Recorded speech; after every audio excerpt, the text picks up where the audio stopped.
So you've already paid for the hardest part of marketing, getting people to raise their hands. They bought from you before, they've inquired, they asked for a quote, or they even signed up and started working with you. And now, what happened to all these contacts? Now they're sitting in an old spreadsheet or a CRM collecting dust, and basically we're not doing anything with it. Today, we're going to fix that.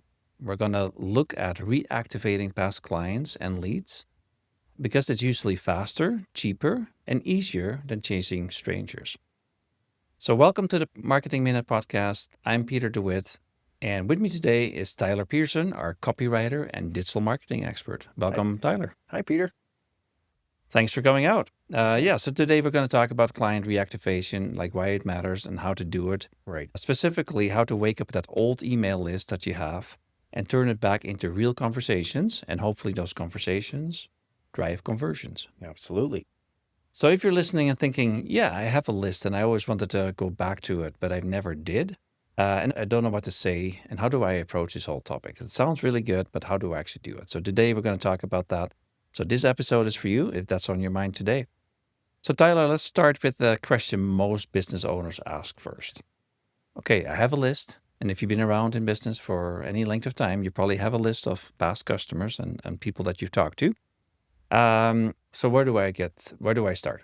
Yeah, it's a great question. So I think if you're thinking about your email list, you're already off to a great start because Right. a lot of people have left it sleeping, like you say, and they don't realize the value that's actually sitting in that list. And maybe it isn't a single list. Maybe you've got a bunch of email addresses and phones in one place, a Right. spreadsheet over here, and it's time to bring it all together. So maybe that's the best place to start is to ask yourself, where are all my past clients living, my past leads, and then arranging them and putting it all into one document and Okay. getting a look at it. Yeah, exactly. Right. So like in the business to business world, like where we kind of do most of our work, Right. a reply from an existing client that already, or like a previous client that already know, likes, and trusts us is huge, right? Yeah, that's huge. I mean, if you can work with warm leads, that's great. But even better is a past client because you've Exactly. already done business with them and they're familiar with you and they will know who it is knocking when they receive that email. Exactly. And you really can't underestimate the cost of getting to that level of a relationship with a client. No, exactly, right. And I know for myself too, that's often an area that I struggle with to keep in touch with those people that have shown interest. And if they became a client or not, it doesn't really matter. But a lot of marketing we do ourselves and maybe also our clients is to chase strangers to get to know, like, and trust us. And this is actually what we sometimes call, Tyler, the low hanging fruits, right? So you say like past clients first, Past then warm clients. leads. Like, what is a warm lead? A warm lead. So that could be somebody who maybe signed up for a newsletter or somebody who almost bought and entered your system Hmm. and you've got them kept in the system, but they just never went through with the sale. So it's somebody there is a level of familiarity, Yeah. and that just means that it's easier to get your foot in the door. No, exactly, right. They just basically reach out back out to them, say, "Hey, you shown some interest, or you were thinking about doing this.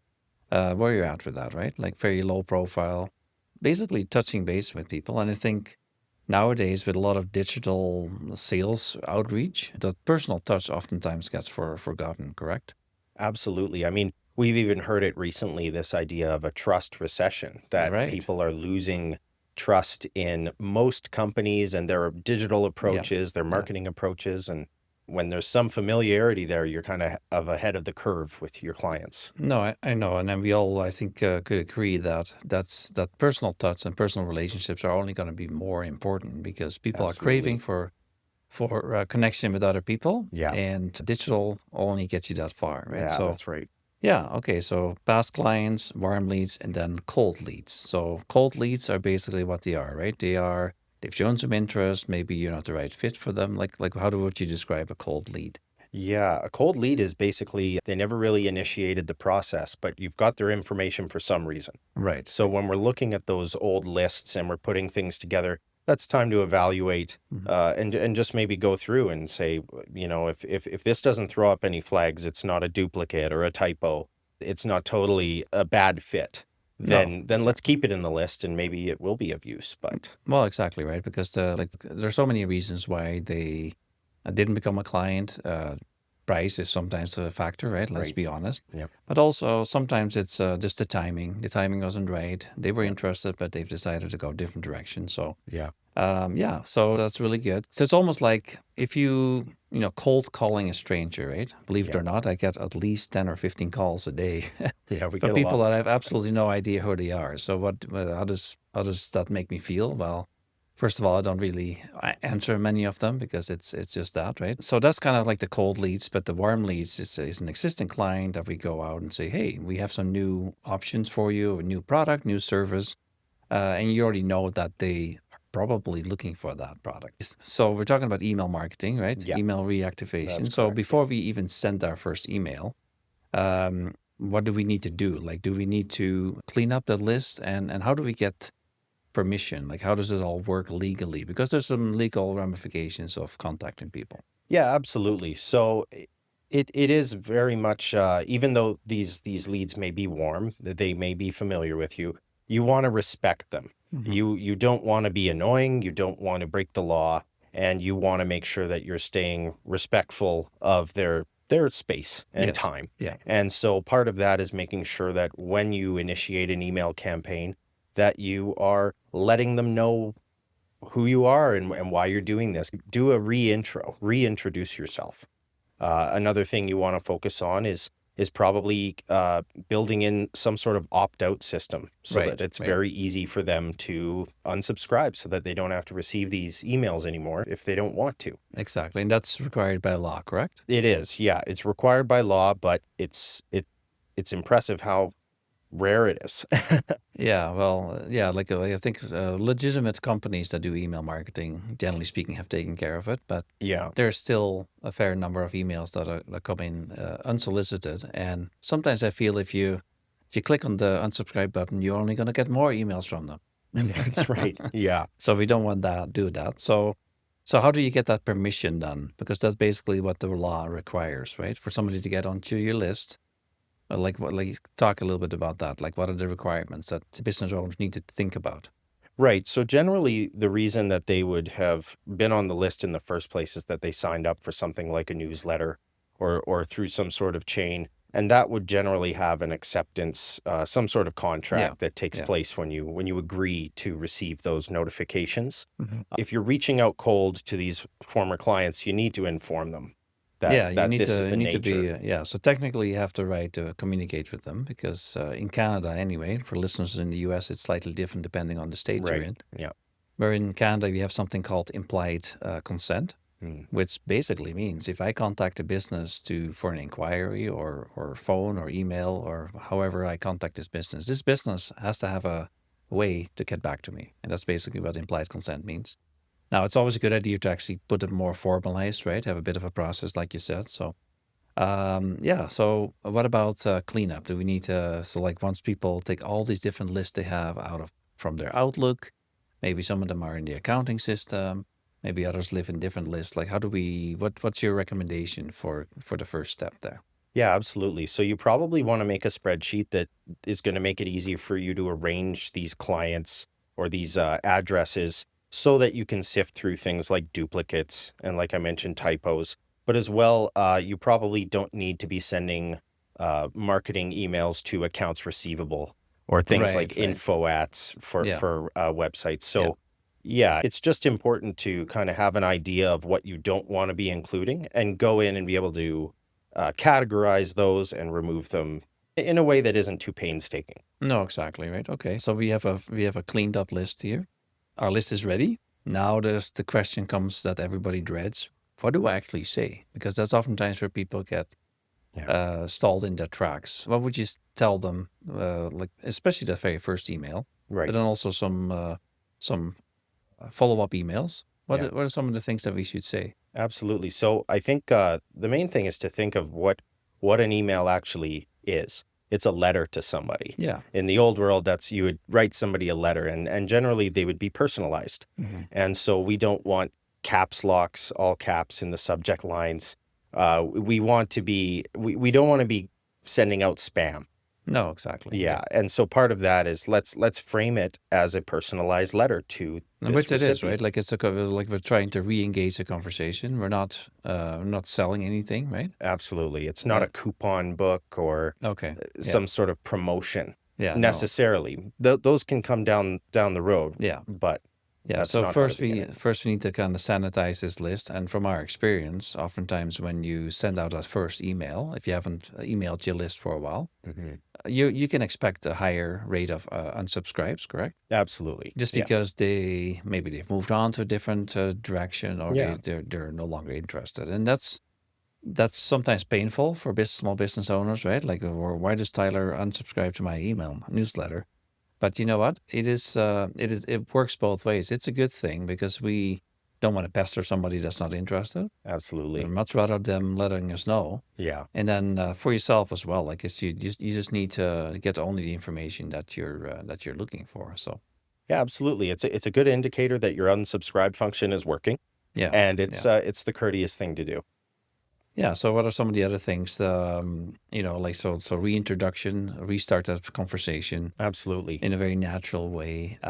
Anything else? Any other things that we can think about when we think about email writing? Right. So now we want to tell them why we're here. It's okay in the opening email to be really frank and honest about the fact that you've started up an email activation campaign, and maybe give some hints as to what future communications are going to look like, Mhm. and what the benefits of staying subscribed are. It's okay to have that sort of frank conversation about what this thing is, Yeah. and hopefully that dissuades some people from just unsubscribing right away. Yeah, that's right. So and then as far as the content goes, what are some recommendations that you have? What ideas? Like for example, it could be a quick update, for example, right? Like we've been working on some new products. We know you've bought services X in the past, Absolutely. so Yeah. we know you're actually using these products or services. So Mhm. we have something new that we thought you might be interested in. Is that a good angle?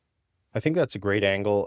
There are different approaches that can be taken, but in general, you're doing some kind of nurturing process. So whether that's going to happen very quickly and you have like a quick strategy in mind for, oh, we want this email campaign to run over 6 months Hmm. and we need to get them from a reintroduction to a conversion, well, there's going to be steps along the way. Yeah, And that intro email, depending on the size of your campaign, that's going to be how quickly you're trying to move forward to that conversion. yeah. And so that'll influence the content a bit. Okay. Yeah. And not everybody will convert in the end either, No, right? that's right. So, I mean, let's be honest. So, the key rule, like I hear you say, like don't make this first email a pitch, a sales pitch, right? Like Absolutely. nobody likes sales pitches, No. but make it a reopen the relationship. Hey, Hmm.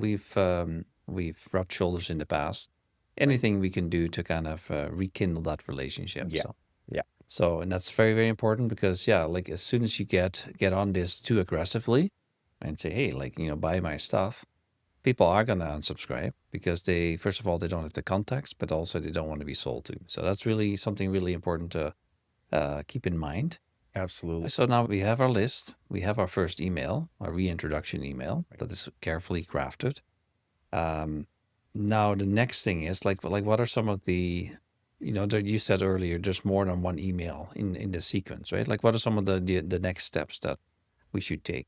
Right. So as we're reminding them of what we do, we probably want to think about their pain points. I mean, one of the things we can look at when we look at our email list is what is a pain point that most of the clients on this list are going to be having. Let's pick the low-hanging fruit like you mentioned, and let's try to educate or inform or give reminders of the fact that we're solving these pain points. It's not just look at us, it's how can we solve your problem, but without going so far as to make a pitch, Mm. just illuminating them and Yeah. making sure that the email has useful content. Okay. No, I think that makes sense. So like a helpful insight, for example. Yeah. What about social proof? Is that another good topic that we could? Yeah, absolutely. I think, as I mentioned with the trust recession idea, it's not so much about look at us and how great we are, but it is we're human. This isn't a robot sending you Yeah. this communication, showing the face of the business Yeah. and the human side. And Yeah. I think that will also probably discourage the unsubscribes, just that it's human content. Yeah. Human written content and actually relevant to the client, right? Right. So again, not bragging, not selling, basically, we talk about the problem we're solving for these clients, right? Hmm. And that's something to keep in mind in creating content. You as a content writer knows this. Yep. In general, is a good strategy, right? Yeah, absolutely. Yeah. So, like, where does the offer come in? Because eventually, the reason why we're doing this, we want to re-engage them. We want to reclassify them and see, like if you have 1,000 people on your list, maybe there's only 250 that are actually real serious prospects for your product or service. Hmm. So when do you introduce the offer? Because ultimately you have to give them like a call to action. Say, Right. hey, okay, yeah, I'm interested in finding out more from Tyler. What is the next step? So tell us a little bit about what that offer looks like and when we introduce it. Right. So I think what we want to give them is not something like a promotion, which is sort of a vague call to action, which is if you're in the market, you might get it at a lower price. We want to provide value up front. Right, right. So give them value first, and with no strings attached. So that can be a variety of things. It can be like a home renovation guide, or it can be a catalog. Hmm. Just anything that will provide value upfront and require no commitment, Yeah. just to further them along in thinking about your company as the one that provides this service or product. And it just moves you one step closer to asking to convert. Yeah, okay. That's great. So then if everything else fails, like we've sent 4 or 5 emails by now, Right. we get no response. We can actually see if they've opened these emails, right? Through the Absolutely. email programs. Yeah, one of the beautiful things about email reactivation is that it's very easy to track compared to some other things like Yeah. paid Yeah. advertising, which has a myriad of Yeah. different metrics you have to follow. The metrics for email activation are very simple and Yeah. easy to Straightforward. read. Yeah. Yeah. So they either open that email or they don't, but there's nothing in between really, right? Right. By the way, we can even see how long people have these email That's correct. open, right? So we have a lot of information that's being Hmm. gathered, but that's good because that means if they don't open the emails, they don't really respond to your approach. Right. Then what's the final email that we send?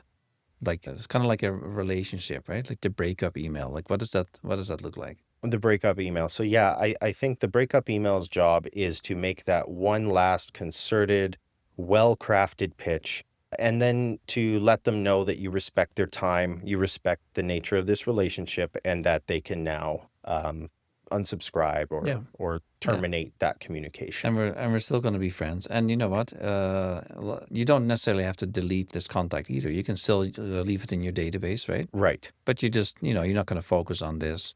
They may get the occasional email from you, just to kind of keep that conversation going. But if it's a hard no, then we need to respect that, right? So, Absolutely. yeah. So then, now we're going to talk a little bit about incentives. You already mentioned it before.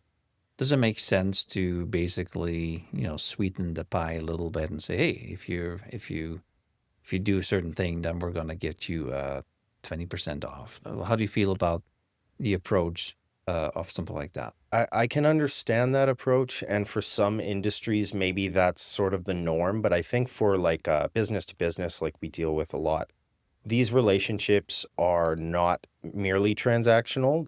There's generally a degree of familiarity. And if I were to send a promotion to a friend, it would cheapen the relationship.